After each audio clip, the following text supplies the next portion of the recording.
Pandu sir వచ్చేస్తున్నా sir, మీ దగ్గరలోనే ఉన్నా.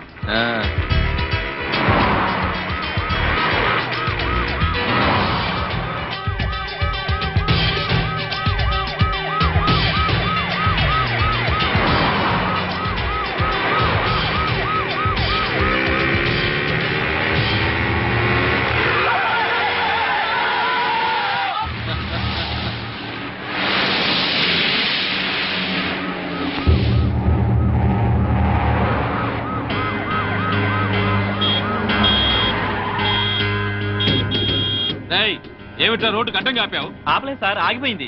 సర్లే తొందరగా. అలాగే సార్. 420. Yes sir. వెనకాల 9999 వస్తుందని చూడు. వస్తుంది సార్, మనల్ని ఫాలో అవుతుంది. అప్పుడప్పుడు చూస్తూ ఉండు.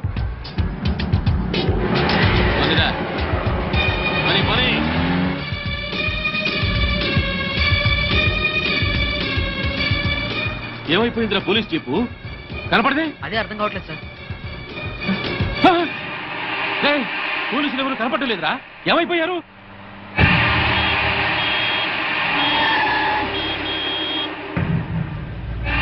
మళ్ళీ వీడవట్రా రోడ్డు అడ్డంగా పెట్టాడు. ఇదేమన్నా పార్కింగా? నీ బాబుగారు రోడ్డు అనుకున్నావా? పూరంలోకి ఆక్రమించావేట్రా? ఏందిరా, ఏ వినపట్లా? ఏంది అట్టా చూస్తానా?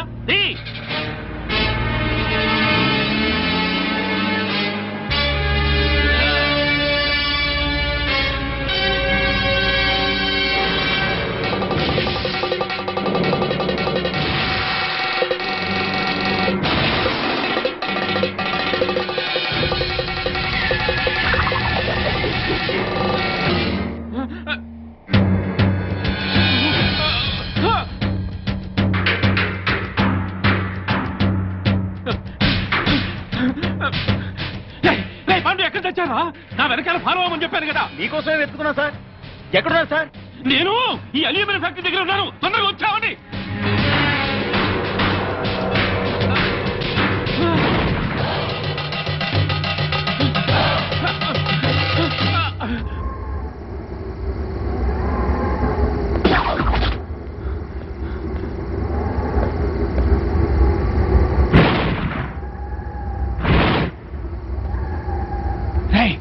ఎక్కడున్నారా?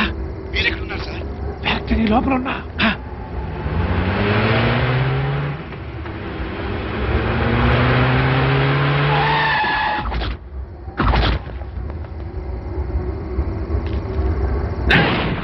స్వామి, నువ్వు మాస్టర్ ప్లాన్ వేసి పోలీసుల్ని మధ్యలో మాయం చేస్తావని తెలిసే నా ఏర్పాట్లలో నేను ఏంద్ర దిష్టిబొమ్మలాగా చూస్తారు. కత్తికో ఖండగా నరికి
గ్యారెంటీగా తప్పేది నన్నే.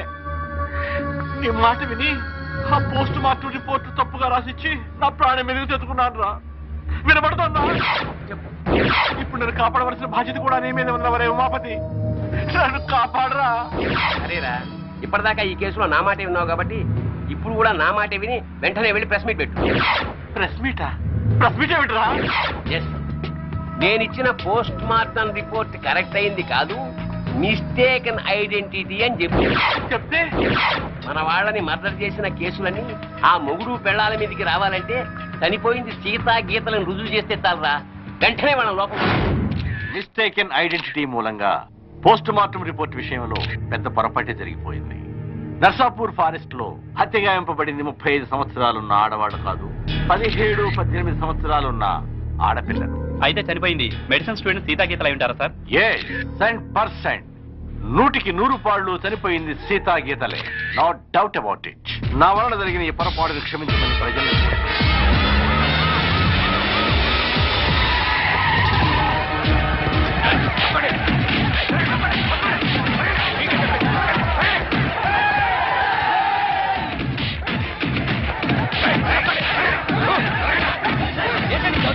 ఎక్కడ స్వామి? తెలీదు. చెప్పు.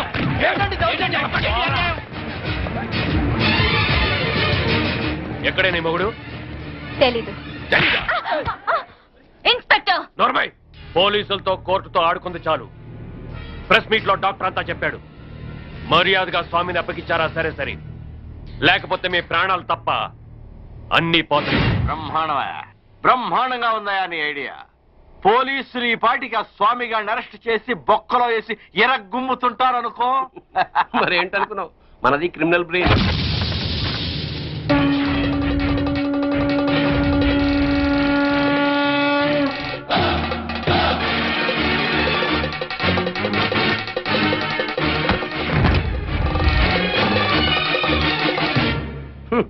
నీ క్రిమినల్ బ్రెయిన్ తోనే ఈ సుబ్బారెడ్డి ప్రెస్ మీట్ పెట్టాడు. వీడికి నీకు సంబంధం లేదు సార్. వాడు డాక్టర్, నేను లాయరు, వీడు జస్ట్ నా క్లయింట్. పైగా వాడి క్యాష్ వేరు, నా క్యాష్ వేరు. ఈ కేసులో నిన్ను లాయర్ గా పెట్టుకుంటాను. అప్పుడు నేను నీ క్లయింట్ నేగా. ఖచ్చితంగా నా క్లయింట్ అయిపోతారు సార్. అప్పుడు నన్ను కోర్టులో నిర్దోషిగా నిరూపించాల్సిన బాధ్యత నీదేగా. కాదని ఎవరు చెప్పారు సార్? అసలు మిమ్మల్ని హంతకులన్న విధవలు ఎవరండి? మీకు ఆ హత్యలకి ఎటువంటి సంబంధం లేదు లేదు లేదు. ఇదే మాట రేపు కోర్టులో చెప్పడం ఏమిటి సార్? మిమ్మల్ని నిర్దోషిగా నిరూపిస్తాను. మాట నిలబెట్టుకో. దిగారు మెట్లెక్కిందా? వాడిని నువ్వు బయటికి తీసుకురావడం ఏమిటిరా? వాడా? నా క్లయింట్లు బట్టుకుని వాడు వీడు అంటావురా? అసలు ఎవరనుకున్నారా? ఎవరనుకున్నావు? సామంటే సాక్షాత్ శంకరాచార్య, ఈయనే మహాత్మా గాంధీ, ఈయనే గౌతమ బుద్ధుడు, ఈయనే స్వామి వివేకానంద. ఆయన శ్రీమతి ఎవరనుకుంటున్నావు? ఎవర్రా? మానవతామూర్తి, మానవతామూర్తి, మానవతామూర్తి, మానవతామూర్తి, మానవతామూర్తి, మానవతామూర్తి. మానవతామూర్తి? అవును సార్. ఈ హత్యలకి నా క్లయింట్లు వేణుగోపాల స్వామి, కనక మహాలక్ష్ములకి ఎటువంటి సంబంధము లేదు. నా క్లయింట్లు నిర్దోషులు సార్. పోలీసులు వీళ్ల మీద తప్పుడు కేసులు బనాయించి అనవసరంగా కోర్టుకి ఇచ్చారు. బియ్యంలో రాళ్లు కలిపితేనే నేరం అనుకునే ఈ దంపతులు అసలు మనుషుల ప్రాణాలని ఎలా తీయగలరు సార్? ఇంతకు ముందు కేసుల్లో ఈ దంపతులకు నువ్వు వ్యతిరేకంగా వాదించావు కదయ్యా. పైగా ఆనంద్, కోటేశ్వరరావు, బాపినేని గారు నిర్దోషులన్నావు. అప్పుడు ఆ కేసులో వాళ్ళది న్యాయం అనిపించింది సార్. ఇప్పుడు ఈ కేసులో వీళ్ళది న్యాయం అనిపిస్తోంది.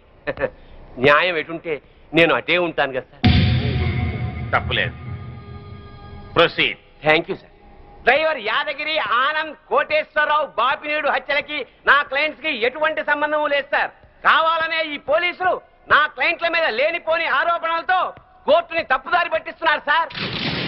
సంబంధం లేదని అంత గట్టిగా ఎలా చెప్తున్నారు? సాక్ష్యం ఉండాలి కదా. సాక్ష్యం లేకుండా ఎలాగ సార్? అసలు కోర్టు వారికి కావాల్సిందే అది కదా. నమస్కారం సార్. ఇంతకు ముందు సీతాగీతల హత్య కేసులో పోస్ట్ మార్టం రిపోర్ట్ ఇచ్చిన డాక్టర్ నేనే సార్. ఆయన ఆ డెడ్ బాడీ సీతాగీతలవి కావని, 35 ఏళ్ల వయసున్న వేరే ఆడవాడమని ఇదే కోర్టులో రిపోర్ట్ సబ్మిట్ చేశాను సార్. ఆ డెడ్ బాడీ సీతాగీతలవి కావని చెప్పడానికే వచ్చాను సార్.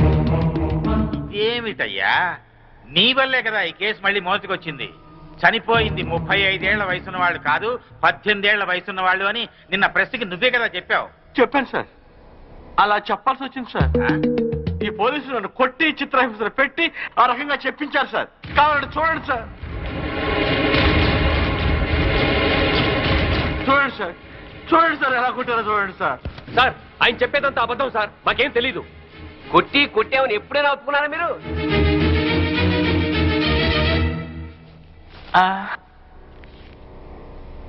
మిమ్మల్ని కొట్టి మీ చేత అబద్ధం చెప్పించాల్సిన అవసరం పోలీసులకి ఏముందండి? చాలా ఉంది సార్. మీరేమో నేరస్తులైన సీతాగీతల్ని పట్టుకోమని పోలీసుల మీద ఒత్తిడి చేస్తున్నారు. వాళ్లేమో అడవిలో వీరప్పని దగ్గర ఉన్నారు. ఈ పోలీసులకు అడవిలో ఉన్న వీరప్పని దగ్గరికి వెళ్ళడానికి ధైర్యం చాలక, ఇటు మీకు ఏం చెప్పలేక, మధ్యలో నన్ను నానా చిత్రహింసలు పెట్టి ఆ చనిపోయిన వాళ్లే సీతాగీతలని నా చేత తప్పుడు రిపోర్ట్ చెప్పించారు సార్. ఐఎమ్ సారీ సార్, క్షమించండి సార్.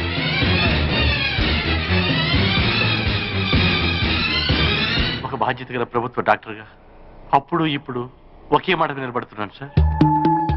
కోర్టు ముందు ప్రవేశపెట్టిన డాక్టర్ గారి సాక్ష్యాన్ని పరిగణనలోకి తీసుకుని కోర్టుని తప్పుదారి పట్టించిన ఈ ఇన్స్పెక్టర్ మీద, ఎస్ఐ మీద చర్యలు తీసుకుంటూ అమాయకులైన నా క్లయింట్లకి న్యాయం జరిపించవలసిందిగా కోర్టు వారిని సవినయంగా కోరుకుంటుంది.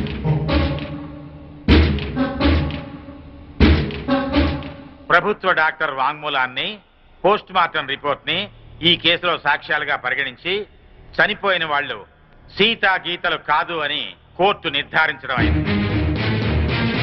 డ్యూటీని సక్రమంగా చేయని పోలీసుల్ని గట్టిగా మందలిస్తూ అడవిలో ఉన్న సీతా గీతల్ని వెంటనే పట్టుకోవాల్సిందిగా పోలీస్ డిపార్ట్మెంట్ ని ఆదేశించడం అయింది. ఈ కేసులో స్వామి కనకమహాలక్ష్మి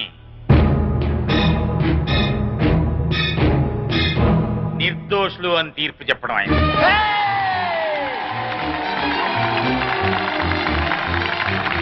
ఆగండి, ఆగండి, ఆగండి.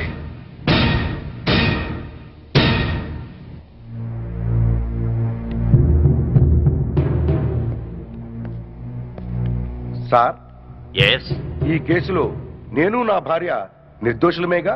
ఎస్, జడ్జిమెంట్ ఇచ్చా కదా. ఇప్పటి వరకు జరిగిన హత్యలకు మాకు ఎటువంటి సంబంధము లేదు కదా సార్? అదే కదయ్యా నేను తేల్చింది.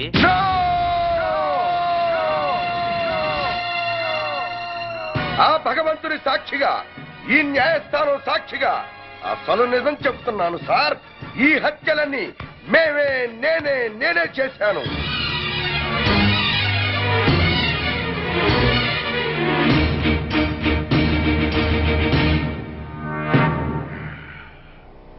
క్షమించండి సార్, నేను నా భార్య కలిసి అందరినీ చంపాం.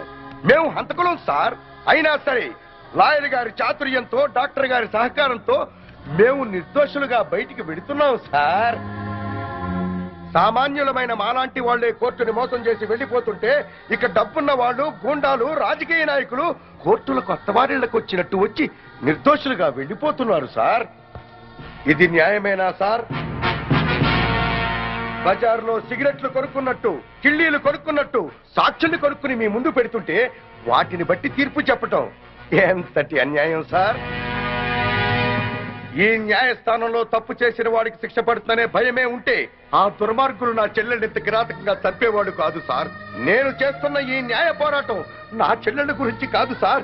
ఈ భారతదేశంలో ఎందరో అక్క చెల్లెళ్ళు అన్యాయాలకు, అక్రమాలకు బలైపోతున్నారు సార్. అలా జరగకుండా ఉండాలంటే ఈ న్యాయ వ్యవస్థను ప్రక్షాళన చెయ్యాలి సార్, ప్రక్షాళన చెయ్యాలి. సాక్ష్యాలను బట్టి కాదు సార్, నిజాలను బట్టి తీర్పు చెప్పండి. ఆ దేవుడే దిగి వచ్చి మర్డర్ చేశాడని నిరూపించగలరండి కొందరు లాయర్లు. తాము వాదించేది తప్పని తెలిసి కూడా న్యాయస్థానాన్ని తప్పుదారి పట్టిస్తున్న ఆ న్యాయవాదులకు వేయండి సార్ శిక్ష. భారతదేశంలో ఏ రాజకీయ నాయకుడు ఈ కోర్టుకొచ్చి దోషిగా బయటికి వెళ్ళట్లేదు సార్. కింది కోర్టులో శిక్ష పడ్డా పై కోర్టుకు వెళుతున్నాడు, పెద్ద లాయర్ని పెట్టుకుంటున్నాడు, నిర్దోషిగా బయటికి వెళ్ళిపోతున్నాడు సార్. అంటే మన దేశంలో రాజకీయ నాయకులంతా ఉత్తములేనా? ఒక్కడు కూడా తప్పు చేయలేదా?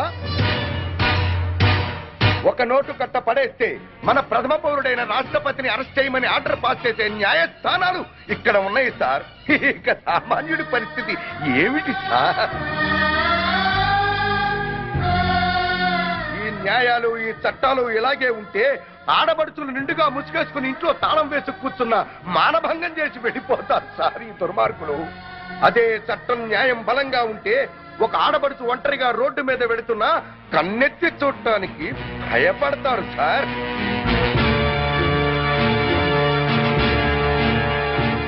మీ ఐపీసీలో అచ్చు తప్పులు కాదు సార్, కొన్ని అచ్చంగా మాత్రమే ఉన్నాయి. చిన్న పిల్లలు చదివే పాఠ్య పుస్తకాల్లో అచ్చు తప్పులు ఉంటే అదేదో పెద్ద తప్పుగా భావించి వెంటనే వాటిని సరిచేస్తున్నారే.